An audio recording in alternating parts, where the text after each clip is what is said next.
حضرت یوسف علیہ السلام کا کرتا۔ حضرت یوسف علیہ السلام کے بھائیوں نے جب ان کو کنویں میں ڈال کر اپنے والد حضرت یعقوب علیہ السلام سے جا کر یہ کہہ دیا کہ حضرت یوسف علیہ السلام کو بھیڑیا کھا گیا، تو حضرت یعقوب علیہ السلام کو بے انتہا رنج و قلق اور بے پناہ صدمہ ہوا، اور وہ اپنے بیٹے کے غم میں بہت دنوں تک روتے رہے، اور بکثرت رونے کی وجہ سے ان کی آنکھوں کی سیاہی کا رنگ جاتا رہا اور بینائی کمزور ہو گئی تھی۔ پھر برسوں کے بعد جب برادران یوسف علیہ السلام قحط کے زمانے میں غلہ لینے کے لیے دوسری مرتبہ مصر گئے اور بھائیوں نے آپ علیہ السلام کو پہچان کر اظہار مزاحمت کرتے ہوئے معافی طلب کی، تو آپ علیہ السلام نے انہیں معاف کرتے ہوئے یہ فرمایا کہ آج تم پر کوئی ملامت نہیں،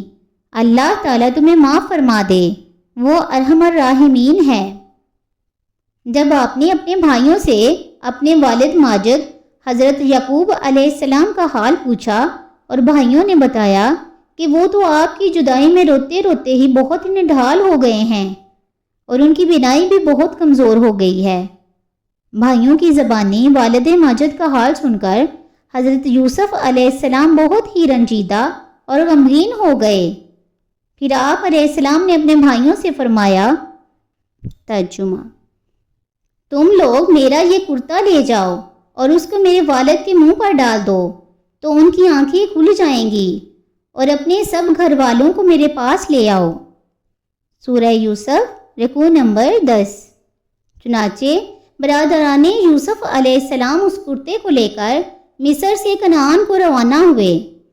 آپ کے بھائیوں میں سے یہودا نے کہا کہ اس کرتے کو میں لے کر حضرت یعقوب علیہ السلام کے پاس جاؤں گا، کیونکہ حضرت یوسف علیہ السلام کو کنویں میں ڈال کر ان کا خون آلودہ کرتا بھی ان کے پاس میں ہی لے کر گیا تھا، اور میں نے ہی یہ کہہ کر ان کو غمگین کیا تھا کہ حضرت یوسف علیہ السلام کو بھیڑیا کھا گیا۔ تو چونکہ میں نے انہیں غمگین کیا تھا، لہٰذا آج بھی میں یہ کرتا دے کر حضرت یوسف علیہ السلام کی زندگی کی خوشخبری سنا کر ان کو خوش کرنا چاہتا ہوں۔ چنانچہ یہودا اس پیراہن کو لے کر 80 کوس تک دوڑتے ہوئے چلے گئے۔ راستہ کی خوراک کے لیے 7 روٹیاں اس کے پاس تھیں، مگر فرط مسرت اور جلد پہنچنے کے شوق میں وہ ان روٹیوں کو بھی نہ کھا سکا، اور جلد سے جلد سفر طے کر کے والد محترم کی خدمت میں پہنچ گیا۔ یہودا جیسے ہی کرتا لے کر مصر سے کنعان کی طرف روانہ ہوا، کنعان میں حضرت یعقوب علیہ السلام کو حضرت یوسف علیہ السلام کی خوشبو محسوس ہوئی، اور آپ علیہ السلام نے اپنے پوتوں سے فرمایا، ترجمہ: بے شک میں یوسف کی خوشبو پا رہا ہوں، اگر مجھے تم لوگ یہ نہ کہو کہ سٹھیا گیا ہے۔ سورہ یوسف رکوع نمبر 11۔ آپ کے پوتوں نے جواب دیا کہ خدا کی قسم آپ ابھی بھی اپنی اسی پرانی وارفتگی میں پڑے ہوئے ہیں، بھلا کہاں یوسف ہیں اور کہاں ان کی خوشبو؟ لیکن جب یہودا کرتا لے کر کنعان پہنچا اور جیسے ہی کرتے کو حضرت یعقوب علیہ السلام کے چہرہ پر ڈالا تو فوراً ہی ان کی آنکھوں میں روشنی آ گئی۔ چنانچہ اللہ تبارک و تعالیٰ نے قرآن مجید میں ارشاد فرمایا، ترجمہ: پھر جب خوشی سنانے والا یہودا آیا، اس نے وہ کرتا حضرت یعقوب علیہ السلام کے منہ پر ڈالا۔ اس وقت ان کی آنکھوں میں پھر روشنی آ گئی، اور انہوں نے فرمایا کہ میں نہ کہتا تھا کہ مجھے اللہ کی وہ شانیں معلوم ہیں جو تم نہیں جانتے ہو۔ سورہ یوسف رکوع نمبر 11، پارہ نمبر 13۔ یہودا مصر سے حضرت یوسف علیہ السلام کا کرتا لے کر جیسے ہی کنعان کی طرف چلا، حضرت یعقوب علیہ السلام نے کنعان میں بیٹھے ہوئے حضرت یوسف علیہ السلام کی خوشبو سونگھ لی۔ حضرت یعقوب علیہ السلام سے جن کے فرزند گم ہو گئے تھے کسی نے یہ پوچھا کہ اے عالی ذات اور بزرگ عقل مند، آپ نے مصر جیسے دور دراز مقام سے حضرت یوسف علیہ السلام کے کرتے کی خوشبو سونگھ لی، اور جب حضرت یوسف علیہ السلام کنعان ہی کی سرزمین میں ایک کنویں کے اندر تھے تو آپ کو اتنے قریب سے بھی اس کی خوشبو محسوس نہیں ہوئی اس کی کیا وجہ ہے؟ تو حضرت یعقوب علیہ السلام نے جواب دیا، ہم اللہ والوں کا حال کونتے والی بجلی کی مانند ہے کہ دم بھر میں ظاہر اور دم بھر میں پوشیدہ ہو جاتی ہے۔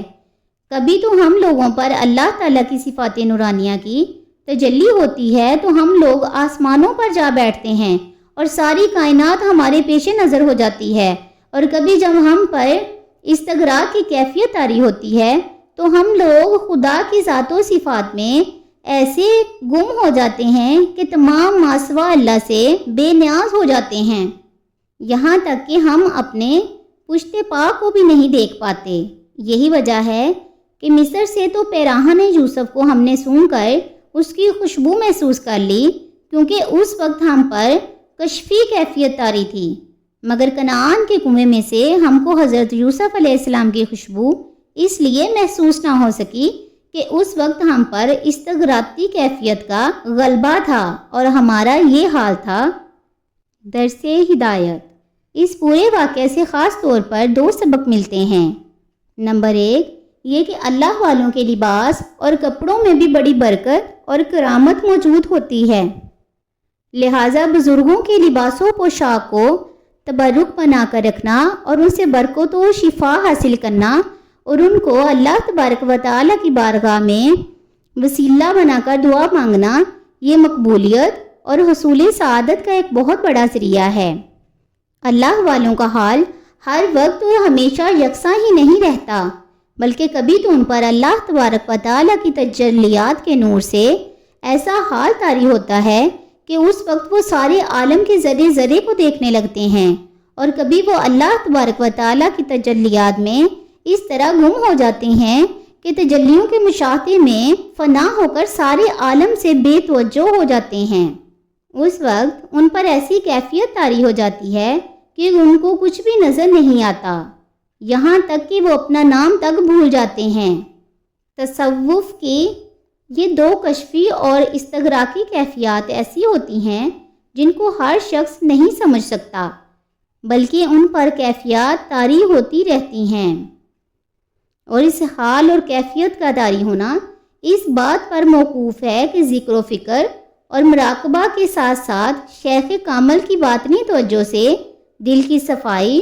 اور انجلا قلبی پیدا ہو جائے۔ اس سے پتہ چلتا ہے کہ صرف کتابیں پڑھ لینے سے خدا نہیں مل سکتا، بلکہ دلوں کو پڑھنے سے خدا ملتا ہے، کیونکہ اس سے بہتر کوئی بھی کتاب نہیں ہے۔